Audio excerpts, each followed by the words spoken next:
Today's lesson is Internet Vigilantism, when good intentions go wrong. Hi, everybody. I'm Roger. And I'm Mike. And we're going to talk about the internet today. Of course, that's something that people use on a daily basis. We go on the internet all the time looking for information or checking out our social networking sites and things like that. But there is something called Internet Vigilantism that we need to be aware of. And yes, indeed, it's all about when good intentions go wrong, when people mean well, but it ends up doing more harm than good. That is not a good situation. And vigilantism, yes, of course, is sort of like normal citizens who don't have the power under the law like police do to go out and catch bad guys and decide who is the criminal and what punishment they should face. When citizens do that kind of as a mob, that is vigilantism. You could be a vigilante, a person who is taking the law into their own hands when they don't have the legal right to do that. And of course, this is a crime in and of itself. You can't just go around catching people you think did something and then punish them in some kind of way. Now, what about when it happens on the internet? So this is the kind of idea where you find someone on the internet, maybe was filmed doing something offensive or objectionable, right? There's the man who's yelling at the children and calling them bad names, and then the people on the internet will take it on themselves to sort of take care of this guy. We're going to find out who he is, where he lives, what his address is, get him embarrassed, maybe have him get fired from his job or something like that. So this could be done with good intentions. Your intentions are basically what you're trying to do, your initial plan or your initial thought at the beginning of the action, like, I'm going to do this. This is my intention. Now, things can go wrong. If something goes wrong, it doesn't quite work out the way you wanted it to. Maybe you wanted to buy something nice for your friend for their birthday, and what you ended up buying wasn't acceptable or made your friend cry or something like that. You're like, oh, that wasn't my intention. I wanted to make you happy. I didn't know that the picture on my t-shirt looks like your cat that died last year or something like that. So my intentions, what I want to happen, don't always match what actually happens. And if people have good intentions about punishing bad guys, but they take the law into their own hands, things can go wrong. It can create big problems. So let's check out the article. Internet Vigilantism, when good intentions go wrong. Have you ever heard about a situation so unjust that you wanted to take matters into your own hands? Taking it upon yourself to punish someone you believe has done something bad is called vigilantism, and it happens online all the time. It's especially common on social media platforms, where vigilantes might expose private information, send hateful messages, or try to destroy someone's reputation. While these actions may aim to right a wrong, they can cause serious harm. 大家好，标题中介绍名词 intention， 它的意思是意图或是打算。例如 It wasn't my intention to cause problems between the two friends. 引起这两个朋友间的纷争并不是我的意图。或者 My intention is to get through the meeting as quickly as possible. 我打算要尽快开完这个会议。接着看到名词 reputation， 表示名声或是声誉。例如The mayor has a reputation as an honest politician. 那位市长享有诚实政治人物的名声。或是 Mr. Miller has a reputation as a strict teacher. Miller 老师有着严格教师的声誉。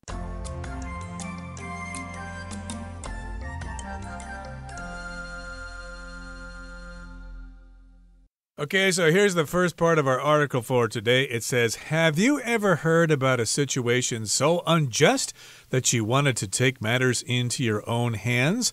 Yes, sometimes we might perceive injustice out there. Somebody is suffering and they shouldn't have to suffer. Somebody is being very mean to someone and they shouldn't have to be so mean to them. So yes, indeed, you'll perceive a situation that is unjust. There's no justice, and justice should be served. You want to stand up for those people who are being oppressed, and therefore you take matters into your own hands. The police aren't doing anything. They're busy with other things. And so I'm going to do this myself. I'm going to seek justice for this person because nobody else is doing it. I'm going to take matters into my own hands. I'm going to do it myself. Absolutely. Taking it upon yourself to punish someone you believe has done something bad is called vigilantism, and it happens online all the time. So to take matters into your own hands or to kind of take it upon yourself, that's pretty similar in meaning. You're seeing a need for something to happen or something to be done. There's no one else doing it, so you sort of volunteer or you take the responsibility of doing it. You take it upon yourself to help that dog that's been hit by a car and there's no one around, and I'm not just going to leave it here. There's no one else to help. I'll just have to load the dog in my car and drive to an animal hospital. I'm taking it upon myself to help this injured animal. I'm deciding that this is a responsibility I will willingly do. In this case, people are taking it upon themselves to punish someone you believe has done something bad. And this is called vigilantism, and it happens online all the time. So people will see someone on the internet, maybe on YouTube, who did something offensive or mean or cruel, and they're like, I'm going to get that person. I'm going to become a vigilante, an internet vigilante. It's especially common, it says, on social media platforms where vigilantes might expose private information, send hateful messages, or try to destroy someone's reputation. Yeah, it's very different when you actually have to find that person in the real world. I mean, they could live on the other side of the planet, far away from you. But if it's happening on social media, if someone films someone being rude in public and then posts it on their Facebook, anyone basically can see it. And so vigilantes might expose private information. The people who are trying to punish that wrongdoer that they've just seen on YouTube or Facebook, they're going to publish private information or expose private information. Let's find out where this person lives, their email address, their telephone number, and then we can send them hateful messages. We can send them angry letters and swear at them in text messages or emails or things like that. Call them all sorts of bad names, maybe even threaten them, or we can try to destroy their reputation. A reputation is basically what people think of something. If your friends have an opinion of you, and it's a good opinion or a bad opinion, that will be basically your reputation. It's based on your actions and what people think or what they've heard as well. It may not be entirely accurate, but that's what you have to live with. Often when we make mistakes or do bad things, this might damage our reputation. If you're known for being very kind or funny or entertaining or wonderful, you might have a good reputation. It might not always match the reality, but certainly that is the common wisdom. That's what most people think. And so I guess this would be publishing this person's name, showing what they did, and then trying to get their friends to be angry with them, their boss to fire them, that kind of thing. But they could be a cyber bully, for example. They're just not treating people very well on the internet, so you do some hacking and try to find some information about them. And while these actions may aim to right a wrong, they can cause serious harm. So here the word right means to correct something. You want to right a wrong. You want to correct a bad situation. You want to make it better. And yes, that's what you want to do. You are trying to right a wrong. You're trying to seek justice to correct a situation. But it could cause serious harm. There might be some consequences, which we're going to find out about now. In the second part, let's listen.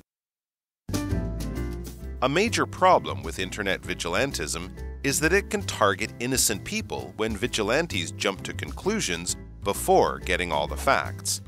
For example, in 2013, a group of internet users falsely accused two young men of being involved in the Boston Marathon bombing.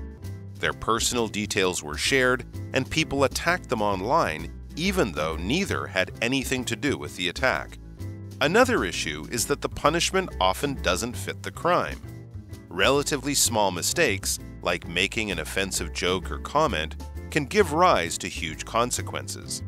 Because internet vigilantes aren't restrained in how they respond, people can wind up losing their jobs or receiving thousands of death threats.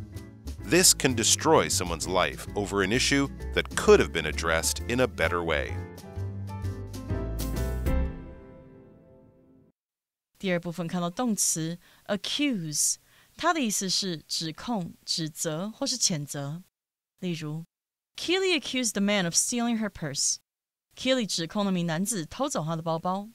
也可以说 Sally accused her coworker of stealing her lunch. Sally 指控同事偷拿她的午餐。继续介绍名词 marathon， 表示马拉松赛跑。可以说 Kayla is currently training for her first marathon. Kayla 目前正在为她的第一场马拉松赛跑训练。又或者说 Running a marathon requires a lot of endurance and training. 参加马拉松赛跑需要大量的耐力和训练。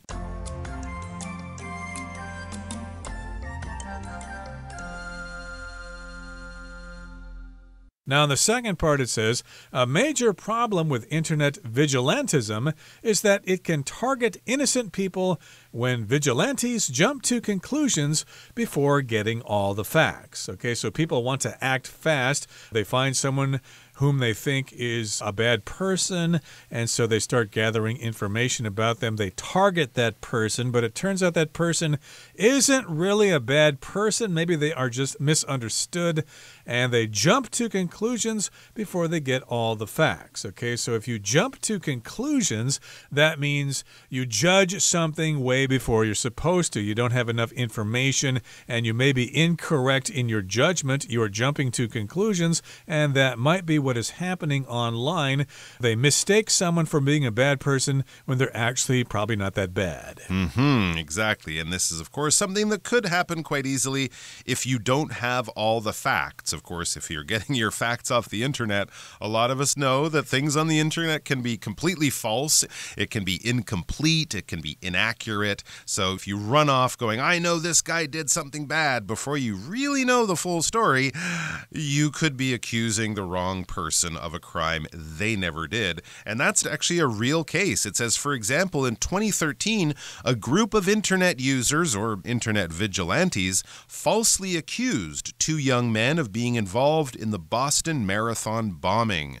That, of course, was a very well-known crime, the Boston Marathon bombing about 10 years ago. And they had a terrorist explosion. Two brothers had made bombs, and they exploded them. They blew them up at the marathon. A marathon is a very long-running race. The Taipei Marathon is something that also happens every year, like the Boston Marathon, of course, named after the famous Greek Battle of Marathon. But it's just a long-running race, and the bombs blew up in the crowd, and it was a big shock because Boston is a fairly small town where these types of things don't happen. So a lot of people were very interested in catching the bad guys, right? Bringing them to justice. Unfortunately, this group of internet users falsely accused two people of the crime. To accuse someone is basically to say that person did it. Hopefully you're doing it with some knowledge of facts and proof. If you have evidence, if you saw them do it, it's okay to accuse someone, I suppose, if they've done something really wrong. But if you falsely accuse someone, you basically point to the wrong person and say they did it, or you point to that person and say they did a crime which they didn't do. And that, of course, can get a lot of people in trouble. So these two young men, maybe someone saw them at the race, at the marathon, maybe they had video of them near the explosions, and they kind of put two and two together, and instead of coming up with 4, they came up with 5, or the wrong number, the wrong answer, because they didn't have all the right information. And they basically pointed at two innocent people and accused them of a very terrible crime. And what did they do to these people? Well, they wanted to destroy their reputation, so a lot of personal details were shared online, and other people saw that information, and they attacked these two guys online, and that happened even though neither of those persons had anything to do with the attack. They probably found out later that, oh, it wasn't these two guys, it was someone else. Oh, sorry about that. But it may have been too late. Their reputations may have already been destroyed as a result of that. So that's how vigilantism can go wrong. And another issue is that the punishment often doesn't fit the crime. Okay, so of course we have crime and punishment in society, and when someone commits a crime, we want the punishment to fit that crime. Okay, so for example, many people feel that if you murder someone, well, then you should be killed yourself. You know, an eye for an eye, a tooth for a tooth. So lots of people support the death penalty, and they think that the punishment fits the crime. It is appropriate for the crime. If somebody kills somebody and they fine them $10 or something like that, well, that is a punishment that does not fit the crime. crime, and people will feel that there was a big injustice in that particular situation. Of course, and yes, often on the internet, the punishment will be much worse than the crime. The consequences to the people accused is way out of balance from what they actually did. For example, it says relatively small mistakes, like making an offensive joke or comment, can give rise to huge consequences. So if someone is filmed making a off-color joke, a rude joke, something that we wouldn't really accept, but they're not actually doing anything against the law. They're just showing that they don't have a lot of taste or class in that moment. Maybe they think it's funny. Maybe other people don't. Maybe they're an older person, and for their generation, it was okay to say something like that, but times have changed. So that's a relatively small mistake. You can't just say it's okay, but you don't have to ruin that person's life. But sometimes with this stuff, it can give rise or it can create huge consequences, huge backlash or huge effects on their life. Because internet vigilantes aren't restrained in how they respond, people can wind up losing their jobs or receiving thousands of death threats. Yeah, there are no rules on the internet, right? The internet vigilantes, unlike real police officers, they're not restrained in how they respond. If the police catch the worst criminal in the world, they still can't take that person out and beat them up or drown them in the nearest river or hang them from the nearest tree. We don't do that anymore. Their behavior has to be restrained. How they respond to it is controlled, and that's basically what restrained is. It's controlled, it's kept in check, it's not allowed to kind of go wild and do whatever it wants.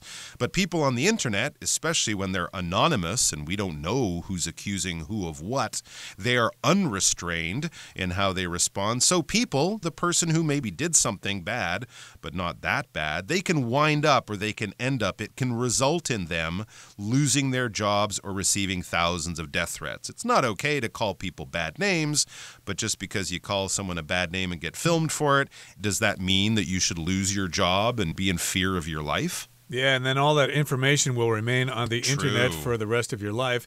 And this can destroy someone's life over an issue that could have been addressed in a better way. So watch out for people who are looking for information about you, and watch out what you post online. If you post an off-color joke online, someone's going to find out about it in the future. Vigilantism is all about trying to seek justice, but it all goes wrong. Okay, we're at the end of the second part of our lesson for today. Let's listen to the third and final part. From a moral perspective, internet vigilantism raises many questions. Is it right to ruin someone's life without knowing the whole truth? Even if the person has done something wrong, is it fair to humiliate them publicly? It should also be noted that internet vigilantes can get themselves into legal trouble. In some cases, releasing people's names or addresses, also known as doxing, or threatening them online is against the law. All in all, while internet vigilantism may seem like a quick way to seek justice, it often does more harm than good. It's important to think twice before joining an online mob making accusations. Realize that you're unlikely to know the full story, and let the proper authorities handle it. 第三部分看到名词 perspective， 它的意思是思考问题的观点或是想法。例如 From my perspective, changing our strategy now would be unwise. 以我的观点来看，现在更换策略并不明智。再看一个例子 Living in a foreign country gave Toby a new perspective on life. 住在外国让 Toby 对人生有新的观点。再来我们看到动词 humiliate， 指的是羞辱或是使出丑。举例来说 Emily was humiliated by her fourth failed driving test. Emily 第4次未考过驾照，让她觉得丢脸极了。又或者说 Ron was humiliated by the trick his friends played on him. Ron 被他朋友们对他做的恶作剧所羞辱。最后看到名词 authority， 它表示当局、官方，也可以是职权、权限或是权力的意思。可以说 The crime was reported to the authorities. 这桩犯罪已向当局报案。最后一个例子 Henry doesn't have the authority to hire or fire anyone. Henry 无权雇用或解雇任何人。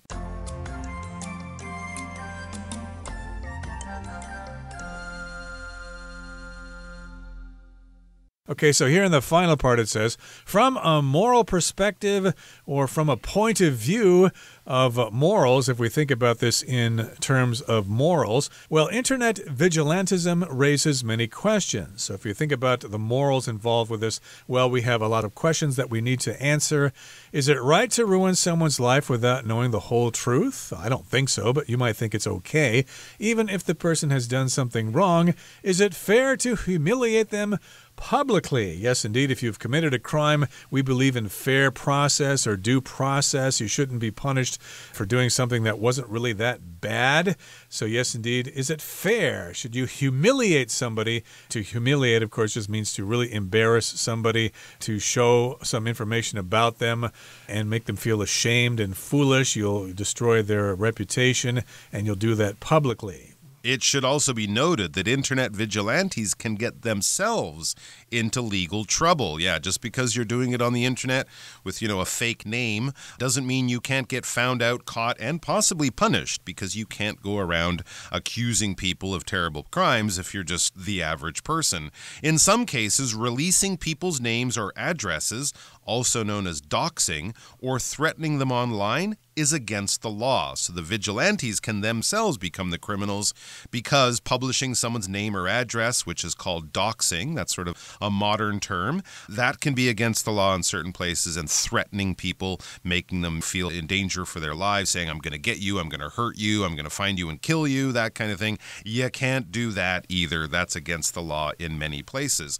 All in all, so kind of in summary here, while internet vigilantism may seem like a quick way to seek justice, and it can satisfy that human urge to try to make things better when you see someone being a bully, you want to support the person that is being attacked. It's a very natural thing, and it might seem a quick way and an easy way with the internet to seek justice, to punish the criminals. It often does more harm than good. It often creates more problems than it solves. It does more harm than good. It's important to think twice before joining an online mob making accusations. I'd say it's important to think twice before joining any mob, especially an online one that doesn't have the full picture and all the necessary information. Realize that you're unlikely to know the full story and let the proper authorities handle it. Yes, we no longer live in the age of an eye for an eye and a tooth for the tooth, and you killed my brother, so I have to kill your brother. We have authorities. When they say authorities here, we mean basically the law, police,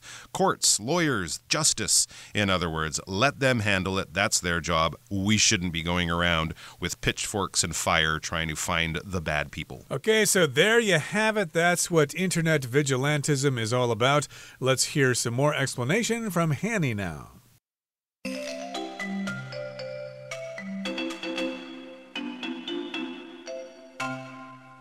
各位同学大家好，我是 Hanny， 今天要来练习篇章结构的题型。那这次的文章是关于 Internet Vigilantism 网络私刑正义。那题目有4个空格，但是有5个选项，我们就先来看这题目的5个句子吧。A. For example, in 2013, a group of internet users falsely accused 2 young men of being involved in the Boston Marathon bombing. 那这边有关键词 for example, 例如，还有呢 falsely accused 2 young men, 错误指控2名年轻人。那也许就可以判断接下来句子会陈述他们后续的状况，所以就要注意代名词的使用，可能就会使用他们啊、他们的之类的。好，那么 B, it's especially common on social media platforms where vigilantes might expose private information, send hateful messages, or try to destroy someone's reputation. 这句的关键在于 especially common on social media platforms. 在社群媒体平台上尤其常见。好，那么 C 选项 It should also be noted that internet vigilantes can get themselves into legal trouble. 那这个句子的关键在于 internet vigilantes can get themselves into legal trouble. 网络正义魔人可能会给自己带来法律麻烦，所以这边是跟这个法律违法是有关的。好，那么 D, social media platforms often struggle to moderate content effectively. which allows vigilante behavior to flourish. 那这句的关键词是 social media platforms， 还有呢 allows vigilante behavior to flourish， 使得私刑正义行为得以滋长。好，那么一选项 Another issue is that the punishment often doesn't fit the crime。 这句的关键词是 another issue，另一个问题，那这意味着前面应该已经有先提到一个问题咯。然后还要注意到句子里面提到 the punishment often doesn't fit the crime， 惩罚往往跟所犯的错不成比例。那这句的后面也许就会有更进一步的说明了。那现在看完选项，我们来做题目吧。好，第一个空格是出现在第一段的中间，那空格前一句介绍了 vigilantism 私刑正义，也说明了这种情况在网络上时常发生。那空格后一句则提到，尽管这些行为 these actions 也许是为了纠正错误，但它们可能造成严重伤害。从 these actions我们可以推断空格里面是在说明网络上这一类行为的具体方式或情境。那选项 B 它就有描述在社群媒体平台上常见的网络私刑正义行为，包含了曝光私人资讯啊、传送仇恨的讯息啊，或者是试图摧毁某人名誉等等。那这个选项它就符合了上下文语义，所以是正确答案。第二个空格是出现在第二段的第二句，那空格前一句他提到网络私刑正义的一个主要问题在于，当正义魔人在了解所有事实之前就妄下结论，无辜的人可能会成为目标。而空格下一句提到他们的个人资料被公开，人们在网络上攻击他们，尽管这两人都跟袭击毫无关系。句子里面有用到关键词 their 他们的，还有 neither 两者都不，还有 the attack。那可以推断空格句子里面应该是涉及两人的一起袭击事件，最适合的选项就是 A。 他提到举例来说2013年一群网友误将2名年轻人指控为涉入波士顿马拉松爆炸案，那这句也为了前一句提供了具体的例子，所以是正确答案。第三个空格是出现在第三段的第一句，它很有可能是这个段落的主题句，而且空格后面的句子提到说，尽管是相对较小的错误，像是开冒犯性的玩笑或发表不当言论，也可能导致巨大的后果。那后面就有提到说，像是丢掉工作啊，或者是收到成千上万的死亡威胁，这可能会毁掉某人的生活，而这个问题原本可以用更好的方式来解决。好，这边我们就可以判断说，这个段落的主旨是网络私刑正义所施加的惩罚跟过错之间实际上不成比例，所以最适合选项会是一。他就提到说，另一个问题是惩罚往往跟所犯的错不成比例，这句适合作为这个段落的主题句。那其实也刚好搭配到前一段他先谈了网络私刑正义的主要问题，这一段则谈到了另一个问题。好，那么第四个空格出现在第四段的中间，那这段讨论了网络私刑正义的道德疑虑。空格前方的两个问句分别质疑说，在不知道所有真相的情况下，毁掉某人的生活是否正确，还有公开羞辱做错事的人是否公平。那空格后一句则提到公开他人的姓名或是地址，也就是我们说的这个肉搜，或者是在网络上威胁他人，都是违法的。那从上下文来看，最适合的选项会是 C。 他提到还应注意的是，网络正义魔人可能会给自己带来法律麻烦，这句就是强调那些行为的法律风险，那也恰好连接了前后子句，所以是正确答案。我们最后来看没选到的选项 D。 社群媒体平台常难以有效节制内容，这使得私刑正义行为得以滋长。虽然它有关键词 social media platforms， 但是摆在任意一个空格当中都跟前后文不符合，所以不是正确答案。好，那以上就是今天的讲解，我们来回顾今天的单字吧。 Intention. Eric's intention was to help, but his efforts caused confusion instead. Perspective. Studying the causes of the war from a historical perspective reveals how political tensions built up over decades. Authority. The local authorities are investigating the cause of the accident. Accuse. Mary was accused of cheating on the quiz by her classmates. Marathon. The annual city marathon attracts thousands of runners from around the world. Reputation. Mr. Wong works hard to maintain his reputation in the business world. Moderate. We were encouraged to moderate what we said rather than speak our minds.